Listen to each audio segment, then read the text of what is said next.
අම්මගේ ආදරේ මේ දරුවාට දැනෙච්ච විදිය මං දැන් අහනවා. එන්න පුතා මගේ පුතා. කියන්න බලන්න. එක දවසක් මට කලන්තේ දැම්මා ඊට පස්සේ. ඊට පස්සේ? හරි. කියන්නකෝ. කලන්තේ දාපු දවසේ කියන්න පුතා. කො? ඉතින් හොඳ දෙයක් නේ කියන්නේ. එක දවසක් කලන්තේ දැම්මා ඊට පස්සේ හරි. එක දවසක් මේ මගේ පුතාට කලන්තේ දැම්මා. හරිද? කලන්තේ දාපු දවසේ මෙයාව බරවත් ගැන හිතන්නේ නැතුව අම්මා අත් දෙකෙන් මුස්සලා මෙයාව අතට ගත්තා, ඇඟට තුරුළු කරගත්තා. අනේ මගේ පුතාව, අනේ දෙවියනේ මගේ පුතාව බේර ගන්න කවුරුත් නැද්දෝ කියලා හැල්මේ දුවනකොට ත්‍රිවිල් එකක් පාරේ හම්බ වුණා, දාගත්තා. පුළුවන් තරම් ඉක්මනට ස්පිරිතාලට ගියා, ළඟට වෙලා ඔළුව අත ගගා හිටියා. ඒ දෙවිවරු වගේ ඉන්න දොස්තර මහත්තුරු මෙයාට බෙහෙත් ටික දුන්නා, මෙයාව සනීප කරා.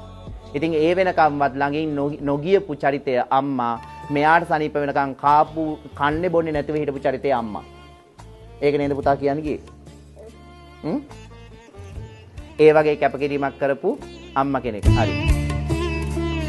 වෙහෙරක් වගේ පින්දුන් කෙනෙක්, දෙව්ලක් වගේ දුක්